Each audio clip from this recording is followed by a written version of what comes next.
Hello everyone, welcome to BPSC Network YouTube channel. In this video, we will solve issue related to OTR and application form filling. जैसे कि बहुत लोगों का doubt आ रहा है या बहुत लोगों का मैसेज आ रहा है कि उन्हें 71वीं BPSC के फॉर्म फिलअप करने में दिक्कत आ रही है, उन्हें OTR करने में प्रॉब्लम हो रहा है। तो इस वीडियो में हम OTR और फॉर्म फिल करने का पूरा प्रोसेस बताएंगे, वो भी स्टेप वाइज। इसके बाद आपको कोई डाउट नहीं रहेगा।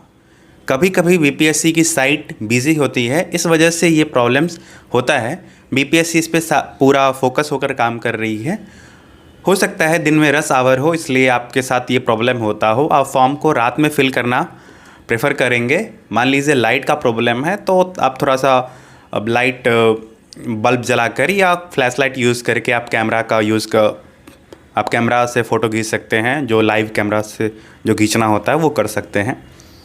तो नहीं तो आप फॉर्म एकदम सुबह सुबह फिल करिए, जिसमें जब रश आवर ना हो। रश आवर होता है दोपहर से शाम के बीच में, ठीक है।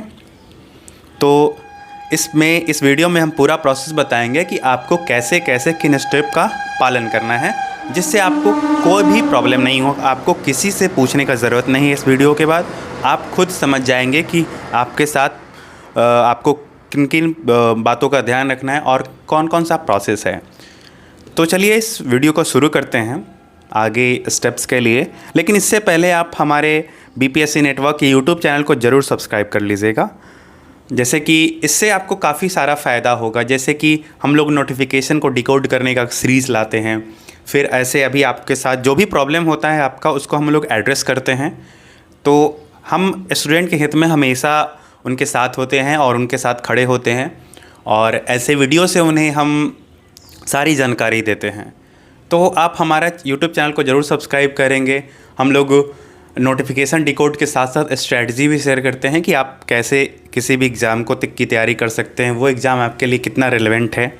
उसके बाद तो इस सारे कंटेंट के लिए आप हमें ज़रूर फॉलो करें। आप बेल आइकन को ज़रूर प्रेस करें और इस वीडियो को शेयर करिएगा, क्योंकि काफ़ी सारे स्टूडेंट को है ना ये प्रॉब्लम हो रहा है। ओके, तो इस वीडियो में हम थोड़ा डॉक्यूमेंट के बारे में बात करेंगे कि कब का बना डॉक्यूमेंट चाहिए आपको।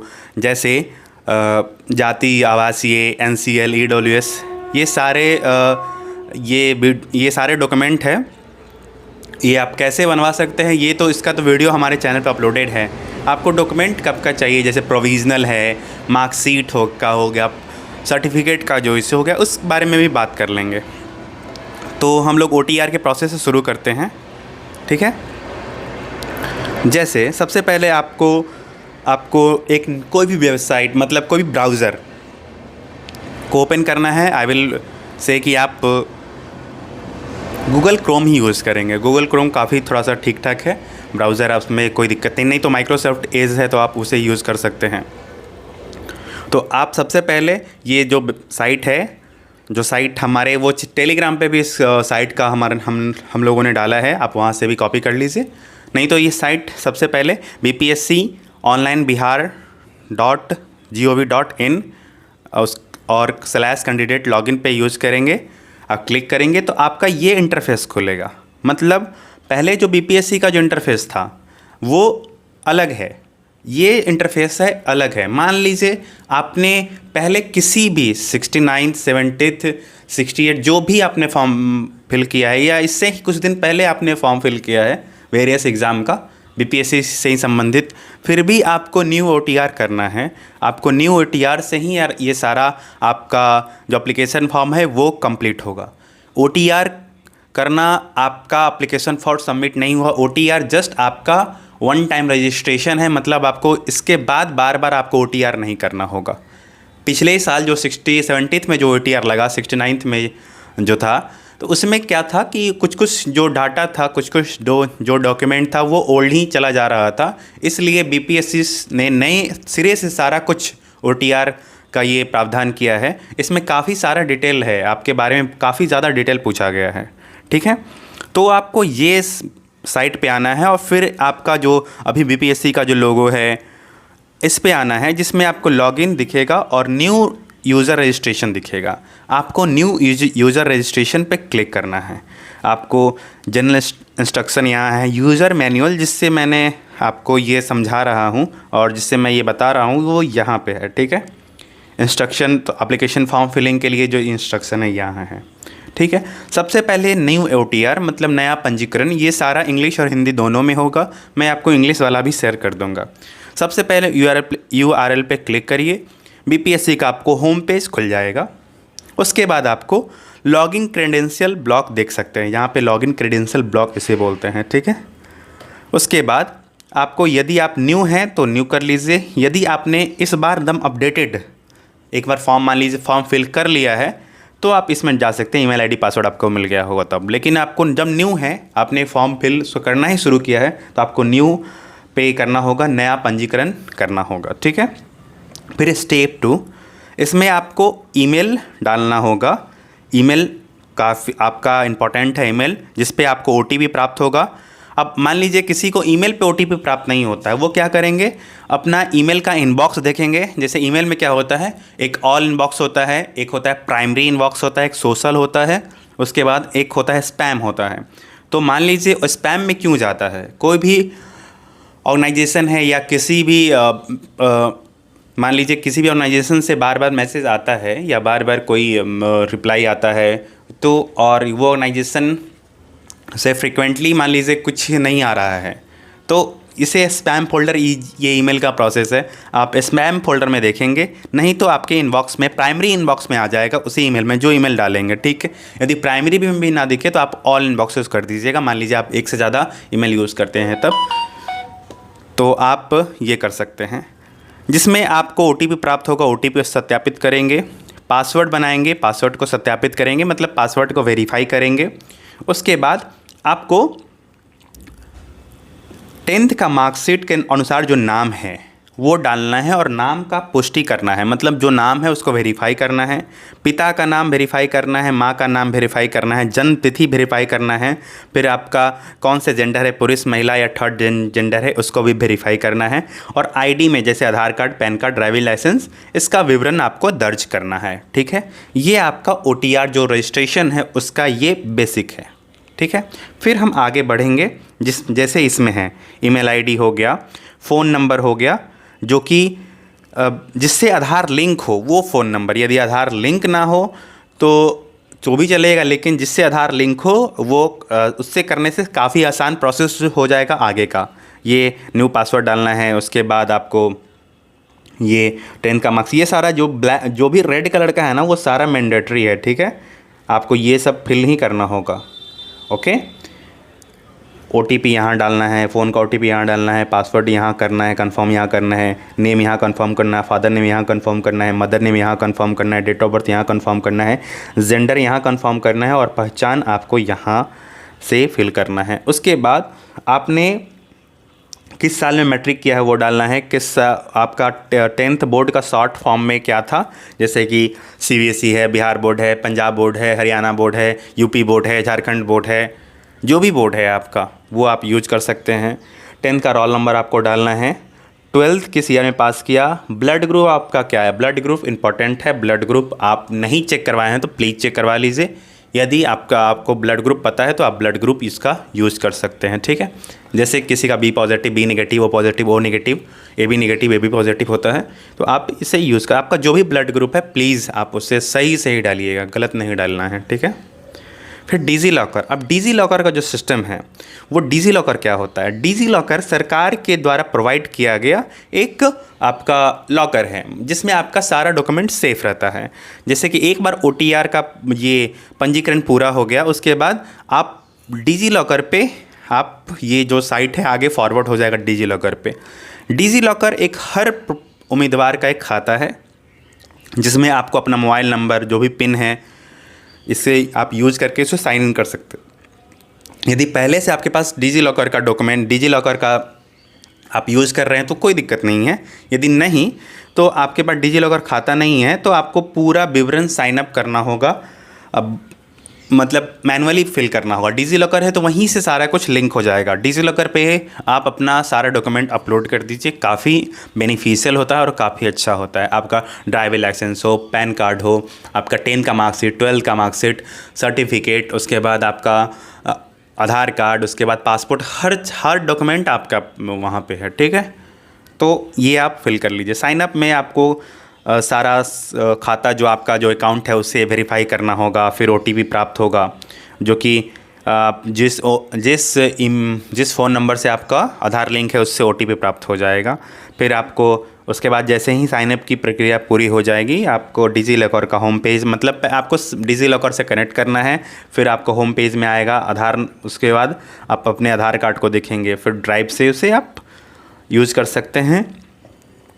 ये डिजी लॉकर का प्रोसेस है, मतलब डिजी लॉकर काफ़ी आसान हो जाएगा। यदि आप डिजी लॉकर से नहीं करना चाहते हैं तो ब्राउज़र में बैक बटन पे क्लिक करना है आपको।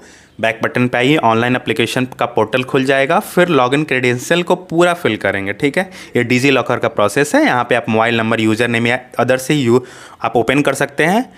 उसके बाद आपके पास डॉक्यूमेंट्स आएगा, जैसे कि ये डॉक्यूमेंट्स है हेल्थ का, एजुकेशन का। हेल्थ में इसमें आधार नंबर होता है, इसमें एजुकेशन से रिलेटेड सारा डॉक्यूमेंट होता है, इसमें आपका जो भी डॉक्यूमेंट आप अपलोड करते हैं वो होता है। तो जैसे कि आप मोबाइल नंबर डालेंगे, फिर ओटीपी आएगा, ये सारा चीज़ आपका डिजी लॉकर साइन अप हो जाएगा, डिजी लॉकर बना सकते हैं, ठीक है। उसके बाद प्रोफाइल क्रिएशन, आप प्रोफाइल बनाना होगा। आप होम पेज तो कर लिए, आपको अब प्रोफाइल बनाना है। प्रोफाइल में आपको जो जानकारी पूछा गया है, जैसे कि आपका नाम, ये सारा आपको पहले से दिखेगा, ठीक है। और आपको ये फिल करना है, मतलब जो इसमें आपके पास आपने नहीं फिल किया उसे फिल करना है। यदि जैसे कि मान लीजिए आपके पास कोई सर्टिफिकेट है वो देंगे, पूर्व सैनिक है, एनसीसी कैडेट है, वो सारी जानकारी आपको देना है। यदि आप मान लीजिए आप पहले से जॉब कर रहे हैं, सरकारी जॉब में हैं, तो उसके लिए कुछ क्वेश्चंस पूछे जाएंगे जिसका आपको जवाब देना होगा। उसके बाद आप अपने डाटा को सेव कर लेंगे। ये सारा है, ये जो डाटा है, सरकारी कर्मचारी है, एनसीसी है, भूतपूर्व सैनिक है, ये सारा आपको अपडेट करना होगा, ठीक है। अब स्टेप 2 में आते हैं। आवेदक का जो अनिवार्य पता है उसका जानकारी देना होगा, और पत्राचार पता, मतलब 2 टाइप का एड्रेस होता है, एक परमानेंट एड्रेस एंड एक कॉरेस्पॉन्डेंस एड्रेस। परमानेंट एड्रेस जो आपके घर का एड्रेस होगा, जहाँ पे आपका सारा ये जो आपका जो वैलिड डॉक्यूमेंट है या वैलिड जॉब लेटर, ये सारा कुछ वहाँ पहुँचेगा। आपसे सबसे ज़्यादा जल्दी जो जिस एड्रेस पे कनेक्ट किया जा सकता है वो होता है कॉरेस्पॉन्डेंस एड्रेस, ठीक है। तो उसमें आप यदि मान लीजिए दोनों सेम है तो सेम एज एबव कर देना है, ये डाटा सारा सेव हो जाएगा, ठीक है। एड्रेस आपको डालना है, फिर इसके बाद आपको डिटेल इसमें फिल करना है, ठीक है। मान लीजिए आपके साथ आपके कोई एफआईआर हुआ है, कोर्ट से प्रॉब्लम हुआ है, डिबार्ड किया गया है, ये किया गया है, वो किया गया है, आप कर सकते हैं। उसके बाद आपको कोई छात्रवृत्ति प्रदान की गई है, मतलब मान लीजिए आप कोई गेम खेलते हैं, किसी स्पोर्ट्स में है, एनसीसी में है, हिच हाइकिंग में है, मॉनिटरिंग में है, तो आप इसमें कोई अवार्ड मिला है तो वो डाल दीजिए। आपका लीडरशिप, स्कूल कॉलेज में कोई लीडरशिप आप हैं तो मतलब थे तो वो आप डाल दीजिए। आप एक्स्ट्रा करिकुलर एक्टिविटीज़ में आप क्या किए हैं, करते हैं, वो आप डाल दीजिए। आपका जो हॉबी है वो डाल दीजिए। मतलब काफ़ी डिटेल आपके बारे में ये पूछा गया है, ठीक है। ये काफ़ी अच्छा मतलब बीपीएससी ने काफ़ी अच्छा काम किया है ये सारा डाटा पूछकर, ठीक है। क्योंकि आप जब ये सारे डाटा में जब आप ईमानदारी से फिल करेंगे ना, तो आपका जो इंटरव्यू उसमें आपको दिखेगा, आपके बारे में उन्हें दिखेगा, उन्हें पता चलेगा। दैट्स वाई ये सारा कुछ किया गया है, ओके। उसके बाद आपको अपना क्वालिफ़िकेशन फिल करना है, जैसे कि ये स्टेप 4 का है, आपको क्वालिफ़िकेशन होगा। उसके बाद आप किस राज्य के हैं, क्वालिफ़िकेशन का जो कंप्लीशन है, जो कंप्लीट कब हुआ है वो करना है। उसके बाद कितना महीना मतलब ये कंप्लीट हुआ है, कंपलसरी सब्जेक्ट क्या था, उत्तीर्ण होने का मतलब आपने कब किस ईयर उत्तीर्ण हुआ है, क्वालिफ़िकेशन का नाम क्या है, बोर्ड यूनिवर्सिटी अटेम्प्ट क्या है, ठीक है, कौन सा अटेम्प्ट है आपका ये। उसके बाद कौन से कक्षा ग्रेड है, ऑप्शनल सब्जेक्ट क्या रखना चाहेंगे। उसके बाद आपका स्ट्रीम क्या है, क्वालिफ़िकेशन मतलब स्टेटस क्या है, परसेंटेज सीजीपीए किस में आया है, मोड ऑफ एग्जामिनेशन क्या है, नंबर ऑफ़ सीट्स, ये आपको ये आप फील करेंगे तो आपको पता चलेगा, ठीक है। उसके बाद आपको अनुभव का मतलब आपके एक्सपीरियंस डिटेल है कि नहीं, आप यदि आप एक्सपीरियंस है पहले से कहीं पे जॉब करते हैं तो आप फिल करिए, नहीं करते हैं तो आप इसको छोड़ सकते हैं, आपको इसमें नहीं करना होगा, ठीक है। अब फ़ोटो हस्ताक्षर करना है। सबसे पहले लाइव फ़ोटो होगा, हस्ताक्षर से भी संबंधित होगा। फ़ोटो में आपका वेब कैम में आँख खुला होना चाहिए।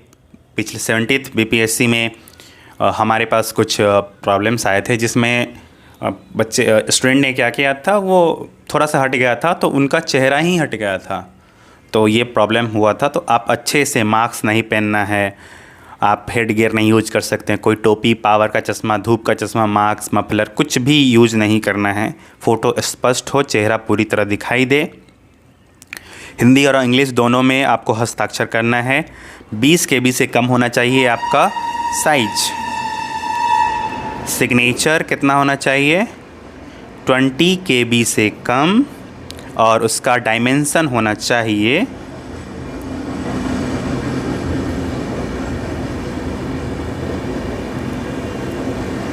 150 से 220 से लेकर 250 से 320 के आसपास। मतलब आपका जो साइन है, आपका जो सिग्नेचर है, उसका जो डायमेंशन है ना, वो 150 इंटू 220 px से लेकर आप 250 इंटू 320 px तक होना चाहिए। मतलब आपका जो सिग्नेचर का जो डायमेंशन है ये होना चाहिए, ठीक है। काफ़ी प्रॉब्लम होता है कि सर डायमेंशन अपलोड नहीं हो रहा है, ये नहीं हो रहा है, तो आप ये याद रखेंगे 150 से लेके 220 और 250 से लेके 320 तक, ठीक है। मतलब चौड़ाई इतना होना चाहिए। मतलब आपको मैं वापस इसे समझा देता हूँ, ठीक है। जो चौड़ाई है, मतलब मान लीजिए आपका ये साइन है, ठीक है, दिस इज़ योर सिग्नेचर। ये जो डायमेंशन है दिस और दिस, ये आपका 150 से शुरू हो सकता है, 220 तक जा सकता है, ठीक है। और ये जो है आपका जो लंबाई है, ये 250 से शुरू हो सकता है और ये 320 तक जा सकता है, ठीक है। मान लीजिए आप अपने लैपटॉप में बना रहे हैं तो यहाँ पे हाइट एंड विड्थ का होता है उसको एडिट करने वाला, तो height should be 150 to 220 and जो विड्थ होता है वो कितना होगा, 250 से लेकर 320, ठीक है। ये आपको करना है इंग्लिश और हिंदी दोनों में। फिर आपके पास जब ये सारा कर लेंगे, डाटा सेव कर लेंगे, आपके पास अब आएगा न्यू एप्लीकेशन का टैब जो कि आपको दिखेगा। इस टैब में आपका प्रोफाइल में जो भी आप अपडेट किए हैं, जो भी आपने फॉर्म फिल किया है वो आपको दिखेगा। उसके बाद आप जो भी अनुसार आपके पोस्ट का, मतलब कोई भी एडवर्टीज़मेंट है, कोई भी आया है विज्ञापन, उसका जो क्राइटेरिया है उस पर क्लिक करेंगे। उसके बाद आप पोस्ट देख सकते हैं। आप जिसके लिए आप आवेदन फिल कर सकते हैं, आप उसे में आवेदन फिल कर दीजिए। उसके बाद मतलब जो भी आप आवेदन फिल करते हैं उसका सभी शर्तों को, आपको नियम को मानना ज़रूरी है, ठीक है। जैसे इसमें एडवर्टीज़मेंट क्राइटेरिया होगा। उसके बाद दस्तावेज़ अपलोड करना है। जैसे भी आप आवेदन कर दिए उसके बाद आपको दस्तावेज़ों का एक सेट अपलोड करना होगा। जैसे डिजी लॉकर से आप मान लीजिए आपके पास डिजी लॉकर पे है। डिजी लॉकर इसलिए बताया गया था, डिजी लॉकर क्यों इम्पोर्टेंट है। मान लीजिए डिजी लॉकर पे है तो आप वहीं से डायरेक्ट आप इसको सीड कर सकते हैं। सीड मतलब जोड़ सकते हैं। उसके बाद आपको ज़्यादा प्रॉब्लम नहीं होगा। नहीं तो आपको बारी बारी से आपको ये सारा अपलोड करना पड़ेगा। उसके बाद आवेदन प्रस्तुत करते समय लाइव फ़ोटो कैप्चर होगा, ठीक है, वो आपको करना है।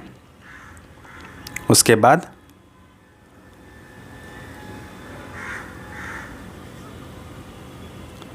बाद आपको फ़ीस का भुगतान कर देना है। अब ये डॉक्यूमेंट क्या है आपका, हो सकता है मतलब ये अब ग्रेजुएशन का है, उसके बाद डोमिसाइल है, उसके बाद स्पोर्ट्स में है तो उसका कैटेगरी में मतलब OBC, EWS, SC ST इसमें होगा।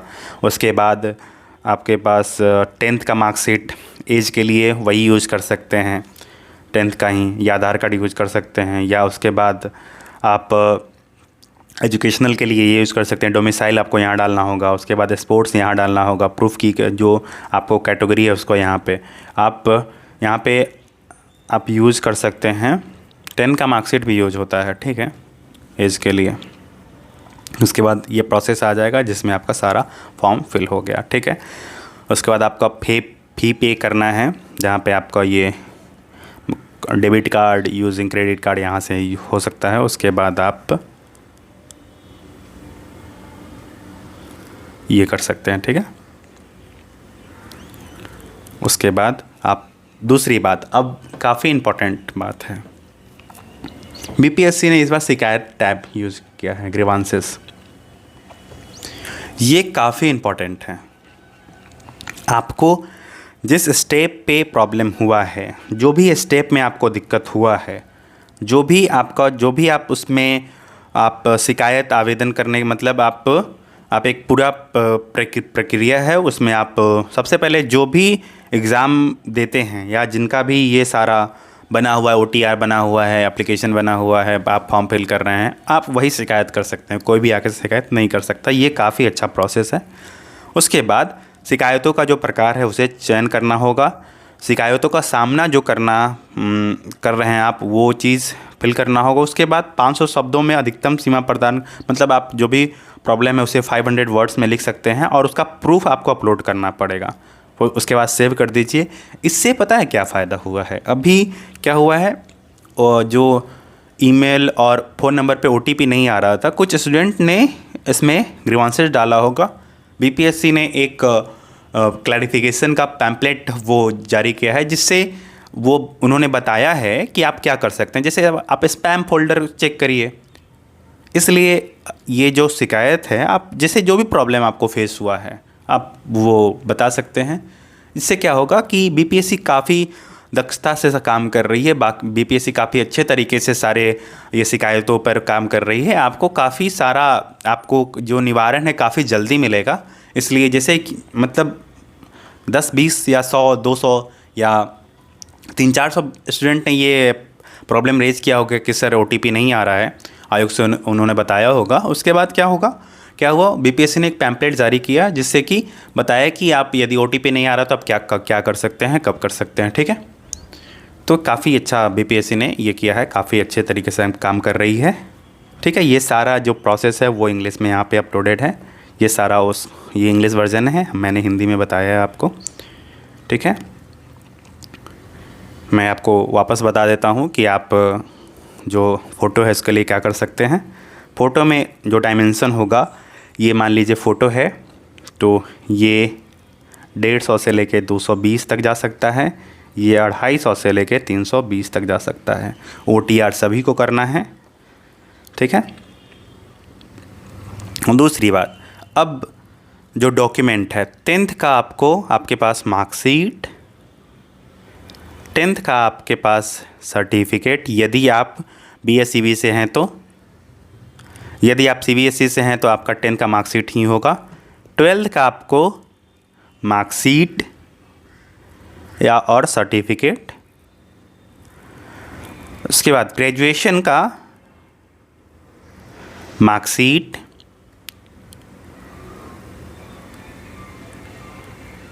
सर्टिफिकेट, प्रोविज़नल होगा तभी चलेगा, तब भी चलेगा, कोई दिक्कत नहीं। प्रोविज़नल मतलब मान लीजिए आपके पास प्रोविज़नल है तो आप अपलोड कर सकते हैं, लेकिन आप जो ओरिजिनल सर्टिफिकेट के लिए है कॉलेज में जाके अप्लाई कर दीजिए। उसमें मान लीजिए समय लगता है तो वो आपके DV के समय तक आपके पास आ जाएगा, ठीक है। उसके बाद आप मान लीजिए स्पोर्ट्स से हैं तो आप स्पोर्ट्स का सर्टिफिकेट होना चाहिए। कैटेगरी से हैं तो आपके पास कैटेगरी का सर्टिफिकेट होना चाहिए। ये सारा सर्टिफिकेट कैसे बनता है, आप एक वीडियो हम लोगों ने अपलोड किया है, आप उससे देख सकते हैं। उसके बाद आपके पास डोमिसाइल सर्टिफिकेट होना चाहिए। डोमिसाइल मतलब आवासीय सर्टिफिकेट आपके पास होना चाहिए। ये आपका सारा है। आपके पास अभी यदि आपको ब्लड ग्रुप नहीं पता है तो ब्लड ग्रुप आप पता करवा लीजिए, ज़रूरी है काफ़ी, ठीक है। आप उस स्पोर्ट्स का सर्टिफिकेट है उसे आप मान लीजिए कहीं पे है या कॉलेज में है, नहीं मिला है, आप उसे ले लीजिए। कैटेगरी सर्टिफिकेट आप ले लीजिए, डोमिसाइल सर्टिफिकेट आप ले लीजिए। कैटेगरी मतलब EWS, OBC, NCL होगा, उसके बाद SC ST, ठीक है। जो EWS की बात करते हैं वो 1 फाइनेंशियल ईयर तक चलता है, या आजकल पहले 1 फाइनेंशियल ईयर तक चलता था, अब क्या होता था आजकल 1 ईयर तक चलता है। तो 1 ईयर में मान लीजिए आपका 1/8/2025 के बाद तक का है। मान लीजिए आपने अक्टूबर 2024 में बनवाया है, मान लीजिए आपने दिसंबर 2024 में बनवाया है, तो वो चलेगा। मतलब EBS के लिए, EWS के लिए मैं वापस लिख देता हूँ। EWS मान लीजिए सबसे पहले कट ऑफ डेट 1/8/2025, ठीक है। मान लीजिए आपने अक्टूबर 2024 में बनवाया, चलेगा। आपने नवंबर 2024 में बनवाया है, चलेगा। क्योंकि आजकल EWS पे 1 ईयर वैलिडिटी देता है, 1 ईयर का वैलिडिटी देता है, ठीक है। OBC के बारे में बात करते हैं। कास्ट तो कभी चेंज होता नहीं है, ठीक है। OBC के बारे में बात कर सकते हैं। तो OBC आप NCL आप शपथ पत्र लगा के 1-2 साल यूज कर सकते हैं, कोई दिक्कत नहीं है। यदि आपके पास ज़्यादा पुराना है तो आप न्यू बनवा लीजिए। डोमिसाइल के लिए कोई दिक्कत नहीं है, आप 2-3 साल तक यूज़ करिए, लेकिन डोमिसाइल सर्टिफिकेट काफ़ी जल्दी बन जाता है। आप डोमिसाइल बनवा लीजिए, काफ़ी आपको आसानी होगा, कोई प्रॉब्लम आपको नहीं होने वाला है, ठीक है। RTPS साइट पर जाइए, आप उसे बनवा लीजिए। तो आप ये आपके लिए आसानी होगा। और कोशिश करिए थोड़ा सा जल्दी बन जाए, नहीं तो फिर बाद में रस में थोड़ा सा प्रॉब्लम होता है फॉर्म फिल करने में, ठीक है। तो इस वीडियो में अब हम लोग इतना ही करेंगे, इतना ही समझेंगे। अब मुझे उम्मीद है कि आप लोग सब कुछ समझ गए होंगे। फिर भी आपके पास कोई भी डाउट है तो आप हमें नीचे कमेंट सेक्शन में ज़रूर बताएं। और उससे पहले आप इस वीडियो को ज़रूर देखिएगा, ठीक है। डॉक्यूमेंट सब कैसे बनेगा उस पर एक अलग वीडियो बनाया गया है, जिसे ज़रूरत पड़े आप उसे देख सकते हैं। एक बहुत काफ़ी इम्पॉर्टेंट बात है कि आप जैसे ही आप इस इंस्ट्रक्शन को फॉलो करेंगे ना तो आपको प्रॉब्लम नहीं होगा, ठीक है। आप इस वीडियो को आप देखिएगा तो आप इसे समझ पाइएगा। उसके बाद आप हमारे चैनल को ज़रूर सब्सक्राइब करेंगे। आप हम लोग ऐसे ही BPSC के स्टूडेंट्स के लिए काफ़ी ज़्यादा उनके साथ हमेशा खड़े हैं, उनके साथ उनकी जो ढाल है, उनका जो आवाज़ है वो बनते हैं, उनको काफ़ी जो हेल्प हो पाए वो करते हैं। और आप हमारे चैनल को ज़रूर सब्सक्राइब करेंगे। तब तक के लिए thank you so much. Form जितना जल्दी हो सके उतना जल्दी फिल कर लीजिए। उसके बाद आपको पढ़ना है, आपके पास ज़्यादा दिन का समय है नहीं। यदि ठीक तरीके से समझाया जाए तो आपके पास 75 डेज़ से ज़्यादा आपके पास समय नहीं होगा, क्योंकि उसमें कुछ देर छुट्टी में चला जाएगा, तबीयत ख़राब हो जाएगा, क्योंकि वो ह्यूमन नेचर है। और यदि 75 दिन में भी आपको एग्ज़ाम निकालने के लिए मोटिवेशन नहीं मिल रहा है तो आप एक बार अपने पेरेंट्स से बात करिए, उनसे पूछिए, उनको समझिए कि उनको क्या प्रॉब्लम हो रहा है। आप कभी ऑफ टॉपिक की बात करिए, अदर दैन कि खाना खा लिए, खाना नहीं खाएं। ये इंसान ज़िंदा रहता है तो खा लेता है। आप कभी ऑफ टॉपिक पे बात करिए, तब उनकी ज़रूरतों से आपको पता चलेगा, या आप अपनी ज़रूरतों से समझ पाएंगे कि आपके लिए एग्ज़ाम कितना इम्पोर्टेंट है। लोग बोलते हैं कि एग्ज़ाम जीवन नहीं होता है, लेकिन वो एग्ज़ाम होता है। मान लीजिए आप सरकारी नौकरी की तैयारी कर रहे हैं तो वो एग्ज़ाम आपके लिए जीवन है, जीवन को पूरी तरह से बदल सकता है, ठीक है। और मेहनत करेंगे तो सफलता ज़रूर मिलेगी, क्योंकि जो रेस है आपको रेस को जीतना है। जितना जल्दी आप शुरू कर पाएंगे उतना जल्दी आप रेस को जीतेंगे। तब तक के लिए थैंक यू। आप हमारे YouTube चैनल को ज़रूर सब्सक्राइब करें। मिलते हैं अगले वीडियो में। धन्यवाद।